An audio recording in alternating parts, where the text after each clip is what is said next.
Subscribe to our YouTube channel and press the bell icon to get the latest updates.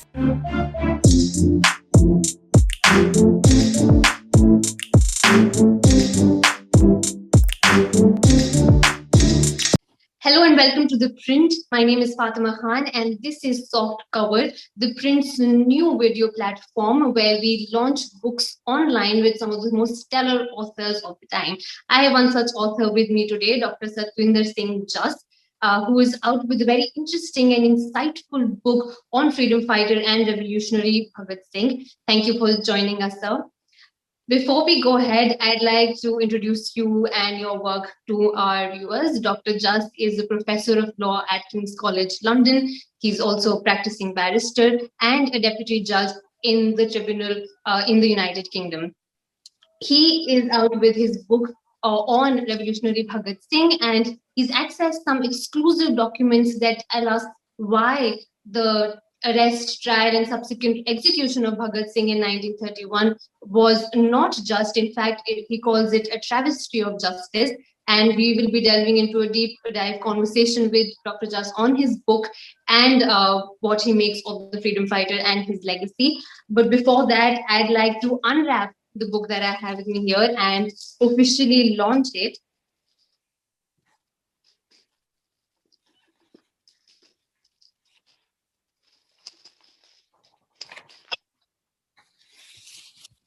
So here's the book, The Execution of Bhagat Singh, Legal Heresies of the Raj.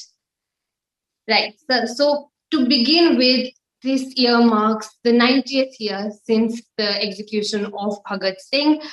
First off, sir, tell me why you think that this book needs to be read today, and why did you feel the need to go back to his execution, look up documents and find the legal discrepancies? What motivated you to do that, and why do you think it needs to be read today? Well, I take the second question first, why it needs to be read first. Because Bhagat Singh remains the iconic, enduring figure of justice, of a search for renewal, revitalization of one's way of life, and of who we are as a people in India. And nothing says that better than the fact that India Today magazine, when it asked its readers in a poll, who was the greatest Indian, the reply that came back was not Mahatma, Gandhi, or Nehru, but Bhagat Singh. And that, I think, tells you everything. In any clamor for justice, whether it be students, whether it be across the border in Pakistan, whether it be in England, whether it be the CAA, whether it be the farmers on the Tikri border, it is the name of Bhagat Singh that rings loud. As to why I carried out the research, well, it's a story that I had been brought up with. As a young child, my grandfather had often talked about the two Shaheeds, Udham Singh Shaheed and Bhagat Singh Shaheed. And it's interesting that Udham Singh himself actually took inspiration from Bhagat Singh. Udham Singh used to carry Bhagat Singh's photograph in his pocket. And in recent documents, which I actually produced, I think at page 252 of my book, these documents in relation to Udham Singh's trial, which was suppressed for many, many years. At his trial, he actually says that he killed Michael O'Dwyer because he took inspiration from Bhagat Singh. But why I carried out the research on Bhagat Singh specifically, well, as I say, I'd been brought up with this story from my grandfather in the evening telling us about these figures, and it had remained with me forever. And then in 2011, in fact, prior to that, there was also, of course, the film by Manoj Kumar, Shaheed, which is the career-defining film for him on Bhagat Singh. Ever since after that, every film he made was actually to do with nationalist figures and about the idea of being an Indian Puraban or Pacham and films like that were all actually based upon this initial thing that he had set out to do, a really important film, which is still available. But then in 2011, there was an article in the Hindu newspaper, and that was written by Professor Chaman Lal, retired professor from JNU, who has really devoted his life to the study of Bhagat Singh. I mean, figures like Professor Malvinder Singh, and also Jamanlal have really done more to look at the lives of revolutionaries than anyone ever could. And he said, look, there are, to my knowledge, 135 undisclosed files in the Civil Secretariat's office in Anarkali in Lahore, which have never been explored, and that these are not even accessible to Pakistani scholars. And that they really will shed the greatest amount of light as to how he was executed and what happened and so on. And he also says that Kuldeep Nayyar, who was again renowned journalist that you'll be familiar with, he rose to become the Indian High Commissioner here in London. He had also in 1980 gone to Lahore on a World Punjabi Conference, and there he had tried to look at some of these documents, and rumor had it that they might be kept at the Lahore High Court or they might be somewhere else, and it had always been rebuffed. He was always told, no, you can't look at it because of the, quote, Sikh problem. Now, there's no Sikh problem because Bhagat Singh was not acting and putting himself forward as a Sikh at all, at any stage. He spoke for the whole of India. So he came back rebuffed. And in this article in 2011, 11th August 2011, in The Hindu, what Professor Chamanlal says that Kuldeep Nayyar is still trying to get hold of these documents, but hasn't been successful. So sitting in London, at the height of the summer, I thought, well, look, this may be something that I should do. And so I wrote along, I applied for access to the archives. I said, look, I'm a scholar, an academic, and therefore have a legitimate, genuine interest in looking at these documents. They sent me a application form of 12 pages with lots of conditions and so on. I filled it up, I sent it back to them. And then I went to the Pakistani embassy in London to get a visa. And when I went there, they sat me down, offered me tea and coffee and biscuits, very civil. They were very pleased to have me there. And we started speaking. And the Deputy High Commissioner said to me, well, Sardarji, he says, why do you want to go to Pakistan? Which gurdwaras do you want to visit? And I said, no. Look, I've seen the gurdwaras before, and they're wonderful places, and they leave me absolutely, stunned. But this time I want to go to look at the documents on Bhagat Singh. And the Deputy High Commissioner says, oh, Bhagat Singh, but Sardarji, Bhagat Singh is our hero, not yours. And that sort of suddenly made me think, the realization as to how, we have narratives about who we are as a people and what we do and so on, but we forget that other people also have similar narratives. And not until you start looking at them, you realize the commonality, the shared experiences. And this was my experience when I got there. Practically everyone I spoke to in Pakistan, in Lahore, only had the highest respect for Bhagat Singh and claimed him as his own because he was a Lahori, he was a person who'd been brought up in Lalpur. And for him, he was actually the son of the soil. And so this is how I began looking at those documents. So I booked myself in the Lahore Gymkhana. Early in the morning, I would take a rickshaw because there weren't any taxis in Lahore, and I would go to the Civil Secretariat's office.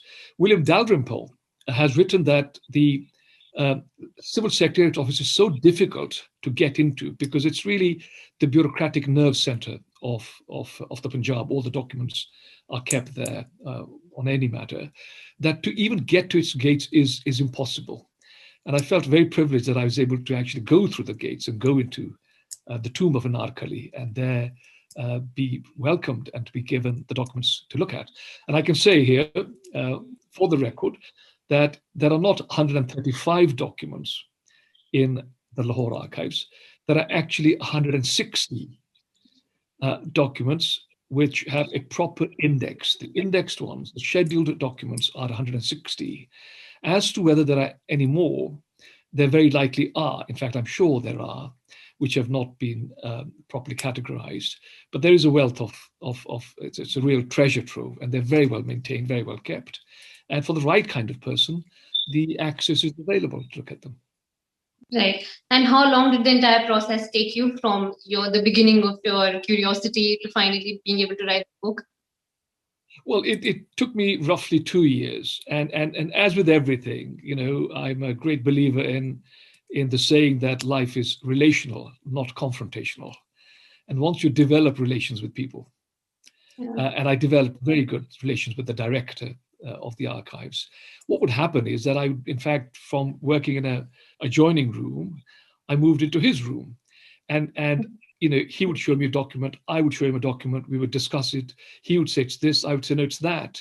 And we developed a wonderful rapport of discussing the documents. A very enlightened man. And I think he was really very pleased and very glad that someone had turned up who had a genuine interest in these documents and to some extent was speaking knowledgeably about them.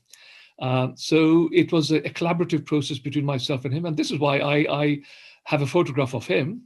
And I also express the highest praise for him for the assistance that he gave me at the archives. So it took me a couple of years to do this. Right. And we wouldn't want to disclose all the information that you have in this book because you'd want people to buy it and read. But broadly, if you can just tell us why you came to the conclusion that this was the trial and then the subsequent execution of Bhagat Singh was far from the mandated rule of law at the time. If you can just shed some light on that. Yes, I mean, look, you'll be interested to know that on the 3rd of February 2016, the Lahore High Court actually, the Chief Justice of the Lahore High Court, actually gave an order that a special court should be constituted to consider whether the verdict on the trial of Bhagat Singh should be set aside. And this was after an application had been made before the Lahore High Court by Imtiaz Qureshi, who was a leading lawyer there, and again a devotee of Bhagat Singh, in 2013. In 2013, he made an application to say that the verdict was wrong and should be set aside. So, these are people in Pakistan who have this sense of rightness and justice and something having gone wrong during colonial times. So doing everything that they can to put matters right.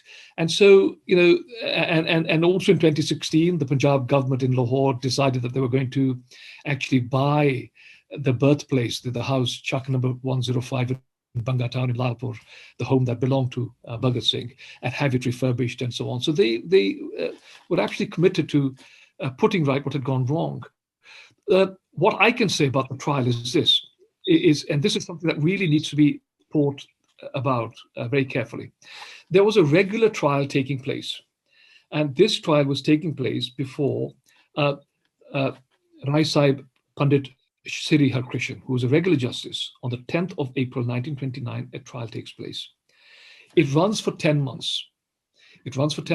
And they hear 230 witnesses.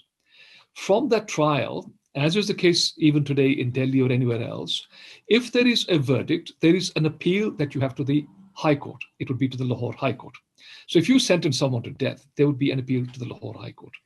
Whilst all of this is going on, and witnesses are being heard, 230 of them, and there's cross-examination and there's re-examination, so on and so forth. The Viceroy, Lord Irwin, who is in his retreat in Shimla, because it's the height of the summer and he has to escape the heat of the Indo-Gangetic plains, and there he is. On the 1st of May, 1930, he signs an ordinance to the effect that this trial will be stopped.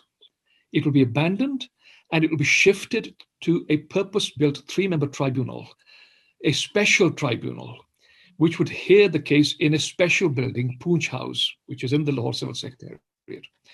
And this special tribunal has got no constitutional basis at all. It is simply made up by, just because Lord Irwin says it should be.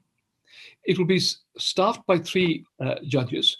Those judges can be removed at any time. They have no security of tenure.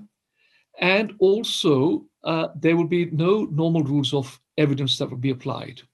Now, this is something which has never been said before. And I'm saying it for the first time here now. And it is this.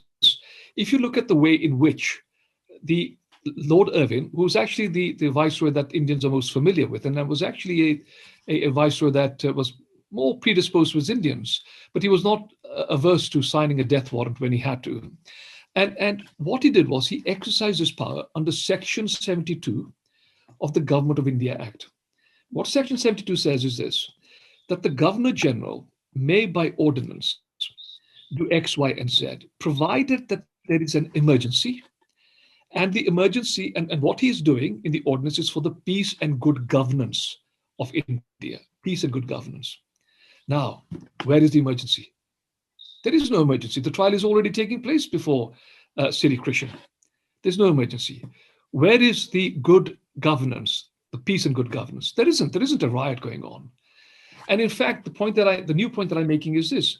If you look at that power is never intended to constitute a tribunal. It is completely unlawful to create a tribunal under that power. What is it meant for? Well, the power says that only if there's an emergency and then only for peace and good governance. And whatever you do in the ordinance can only be done for 6 months. So really this means that if, for example, you've got a famine, which India was often afflicted with during colonial times, and there's an emergency and there's maybe there's been a stampede or something, and people are rushing to the shops and so on. For peace and good governance, you may make an ordinance to placate the people. Or let's say that actually is a riot. Maybe there's a Jallianwala Bagh massacre or something of that kind. And for that reason, you have got to, for peace and good governance, say that there's an emergency, but only for 6 months. It's an exceptional power. It is an exceptional power. It's not an ordinary power. There is no way in which you can, under that power, create a judicial tribunal. For 6 months, how can you have a judicial tribunal for 6 months? Right? So the effect of that is this. 3 judges come on. 2 of them are English, and 1 of them is actually an Indian judge. What happens is that within 2 weeks of the trial starting, within 2 weeks, 2 of the judges have been removed.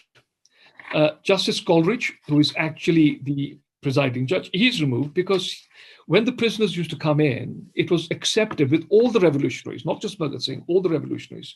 It was accepted that when they were there with handcuffs on, before the public gallery came in, they would sing a revolutionary song. And after finishing the song, they would say, Inqilab Zindabad, with a fist in the air. Then the handcuffs would be taken off, and then the public gallery would come, and then the judges would come, and then they would hear the case. And that was accepted. That did not in any way interfere with the judicial process. When on the 12th of May, the tribunal started on the 5th of May, on the 12th of May, within 2 weeks, Bhagat Singh and the others did exactly that. Justice Coleridge became angry, lost his cool, and said, how dare you sing this song? He asked the handcuffs to go back on. He asked the police to restrain them. A fight broke out, and they were mercilessly beaten. They were mercilessly beaten, and some of them were rendered unconscious. Now, what then happens is that the next day, on the 13th, they make an order explaining. And at that order, the Indian judge, Hyder Ali, the Indian judge, he says, I'm not a party to what has happened. He says, I am not in favor of these people being beaten up in this way.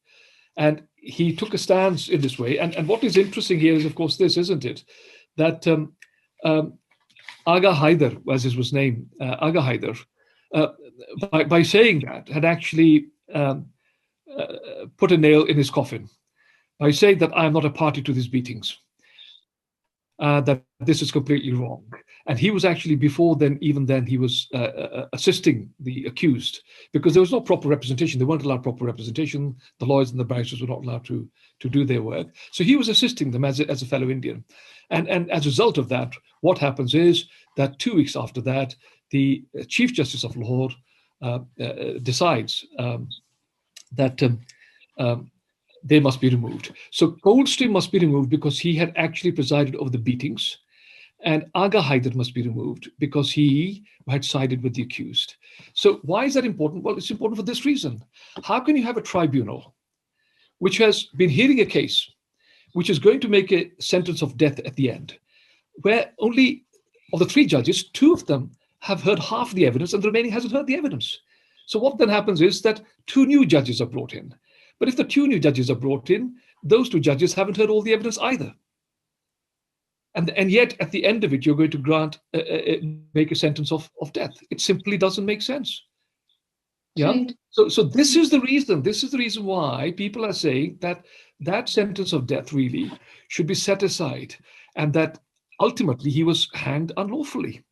right? And of course, after they come in, there are 457 witnesses that have to be heard because the Crown wished to bring 600 witnesses.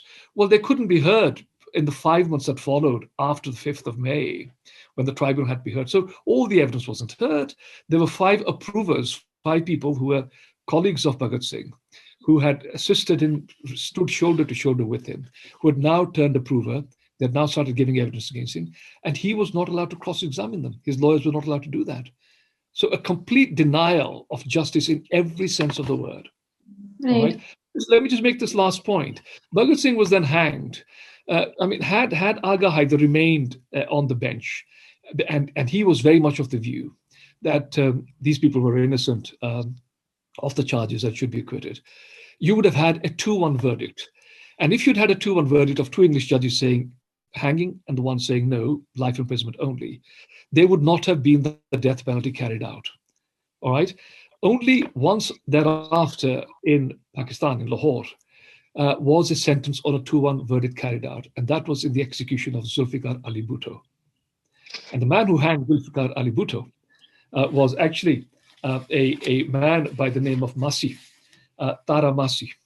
Tara Masi became a household name when he hanged Zulfikar Ali Bhutto.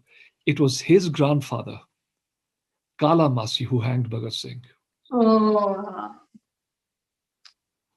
incredible. That really is quite something. Professor, I noticed in your book, as I read it, very early on, you lament how Bhagat Singh, the popularity of the figure notwithstanding, he's not been given his due. And you say that his legacy has risked being forgotten or consigned to oblivion, especially when compared to other freedom fighters, say Mahatma Gandhi. Why do you feel that way? Yeah, because following reasons. Number one, the history of the independence movement has 2 strands to it. One strand is the urban-based professional politicians like Gandhi and Nehru. In the end, they won, and their party a pro-empire Congress party. The other strand was the revolutionary strand, the party really of people who were indigenous organizations that were living off the land, the Kisan Party, people like that. And they were the ones that actually got sidelined. And so their story has not been told. So much so that one of the lawyers, and in fact, this lawyer, Asif Ali, is actually also depicted in Manoj Kumar's film. He is shown there, and it's, I think, the best film for that reason, because it's most accurate. Asif Ali, in 1949, after independence, said in a newspaper in Pune, he said, look, he said, I really fear that Bhagat Singh, who was a household name only a few years ago, now risks becoming a page in history, and a very dimmed page in history. 30 years later, in the 1970s, G.S. Deol said that Bhagat Singh has pretty much always has been forgotten. And yet he had the greatest contribution to make for the following reason. Bhagat Singh was the only revolutionary that forged an ideological path forward. Prior to that, the revolutionaries had talked about their opposition to capitalism and colonialism. Bhagat Singh added something else. He linked capitalism to casteism. He was the one person who was anti-communal and anti-caste. And that's the reason why he's so important. Those ghosts from the past of casteism and communalism are hanging over the head of India once again. They are there once again. And these ghosts are feudal forces. Modern societies do not live by issues of communalism and casteism. And they continue to plague the way in which Indian society is functioning. And for that reason, he remains ultimately the most relevant revolutionary that we have today. So as I say, in every struggle, I mean, you look at the farmers' revolt now. The government passes on the 5th of May 2020 3 laws. How are the laws passed? Not by an act of parliament, just as Lord Irvine passed by an ordinance. Even the President of India said, if we are right about these laws, why don't we have them debated in parliament? But they can't be debated because they've been passed by ordinance. And what happens after that? You have got 125,000 people in a revolt against the government, the largest revolt in human history in the world. 1 in 30 of the Indian population is engaged in that revolt. And what do you find on the Tikri border, several miles off the Tikri border, where people have started to congregate? And what are you finding amongst the farmers of Haryana and the farmers of Punjab in their new cultural unity? The songs they're singing are songs of Bhagat Singh. The plays that they're playing are plays of Bhagat Singh. And only last month, in February, it has now been announced that his uncle, Kishan Singh, who had made the declaration of Pagri Sambal Jata, O Jat or O farmer, be careful about the honor of your turban, which is a speech that he had made in 1907 in a previous fight against the colonial government, where again, there was a modernization of farm laws that was taking place. That cry, that slogan has now been brought forward. And in February, I think February 23rd, is now going to be the Pagri Sambal Jata Day. So you can see the relevance of that. Now, for all his greatness with Gandhi and Nehru, for all their greatness and the non-cooperation movement, they don't have the same resonance, the same relevance today that Bhagat Singh does. You know, in your book, you also mentioned that at one point, Bhagat Singh was dismissed by Mahatma Gandhi as being a deluded patriot. What that tells me is that it's not just people today that who seem to have, like you said, not done justice to his legacy, but even back then, people, other freedom fighters, other revolutionaries such as Gandhi, do you think they did not extend the kind of appreciation or even camaraderie to Bhagat Singh that he may have deserved? They were rivals. They were rivals. They came from a different tradition altogether. But unlike Mahatma Gandhi, who believed in Indian mysticism, Bhagat Singh rejected that completely. Bhagat Singh was unique in this, that whereas he borrowed from Indian revolutionaries like Guru Gobind Singh and the Marathi Shivaji, he also used Western thinkers like Lafayette, Garibaldi, and George Washington. And what he did was this, that he, in that unique method, he used the idea of martyrdom, because the noblest way to fight for India was to be prepared to give your life for it.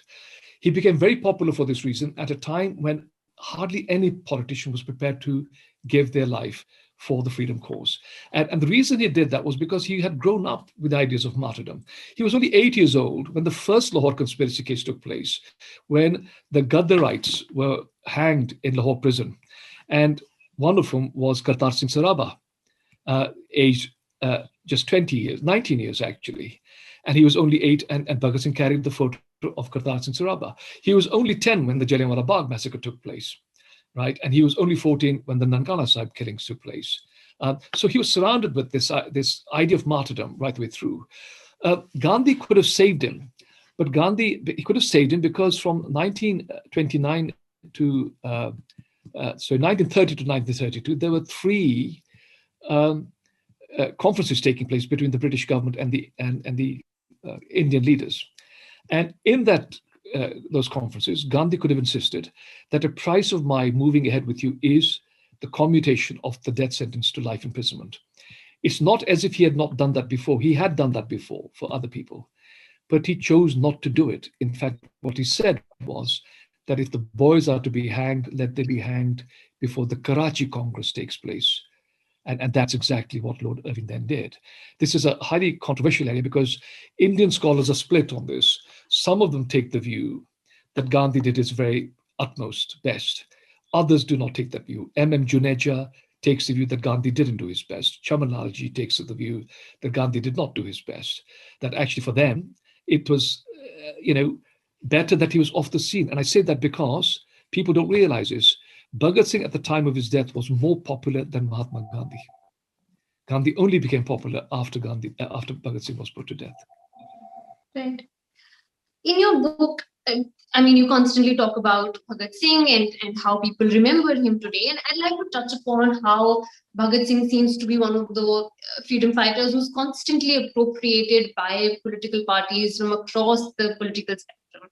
I want to ask you, A, do you think any political party does a good job at the appropriation? And B, who does Bhagat Singh belong to? In your opinion, according to you, which ideology most, in today's day and age, India, which ideology most closely represents the belief that Bhagat Singh ascribed to, and deeply believed in? What do you have to say about this? Well, I think Bhagat Singh belongs to the people of India. He does not belong to any political party, and no political party does a good job trying to appropriate him. It is highly significant, nevertheless, that every political party wants to do that, which again proves my point. I mean, I think one manifestation, one example of greatness, you reach greatness when you're able to rise above all the things that people normally wish to pigeonhole you into. He rises above religion. He rises above politics. He rises above partisanship. He rises above Hindu, Muslim, Sikh, Islam. He rises above all of that. And this is why everybody wants to claim him. And then he is prepared to die for it. He is actually the ultimate rationalist politician. And I say that for two reasons. You see, I said a minute ago that he borrows, when he sets up in 1926, after the Kokori conspiracy case, where the entire revolutionary movement had been decimated, they'd been caught by the British and they'd been hanged. In 1926, the year after, he sets up the Naujawan Bharat Sabha, the Young India Society, under the banner of which he brings on a non-religious socialist basis all the youth of India. He borrows from Giuseppe Mazzini of Italy, who in 1831 had set up the Young Italy movement. So actually, which Indian politician is doing that?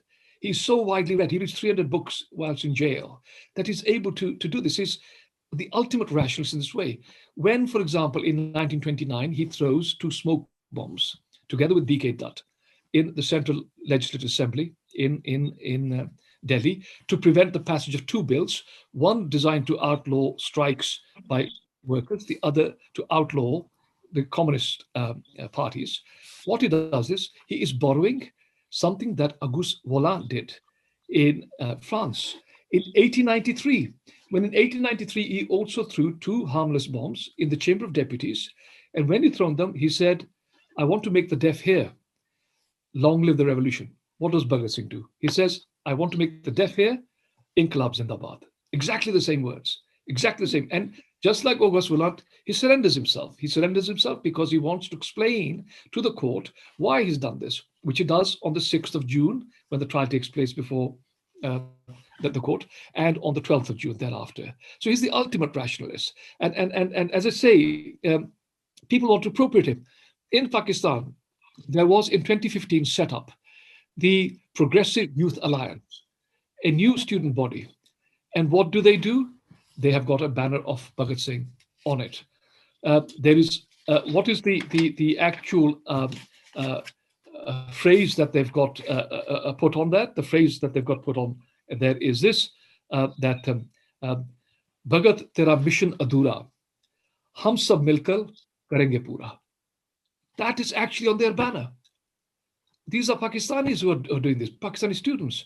And what is their philosophy? Free education for all, employment rights afterwards, and a fair society, and freedom for women, for girl students, from sexual molestation. Why are they not using the name of any other revolutionary or any other political party? Right. But do you think in this clamor for claiming Bhagat Singh as this figure by all political parties, his ideology is often misrepresented? For example, you say he was the ultimate rationalist, but India is a hyper-religious country where all political parties, no matter which side of the political spectrum they lie on, especially ahead of the elections, they have to indulge in a performative religion. Given how things are playing out in the country as today, how do you think things would have been different if Bhagat Singh had lived on, if he wasn't executed in 1931? Well, if Bhagat Singh had lived on, and this is the great tragedy, because we will never know how this young group of self-educated intellectuals, I mean, Jatin Das, who dies in the hunger strike, has got a first-class degree in Calcutta. He is a shining student, and what a waste. He dies after 61 days on hunger strike. Had they lived, how would India have been different? I mean, this is the big question.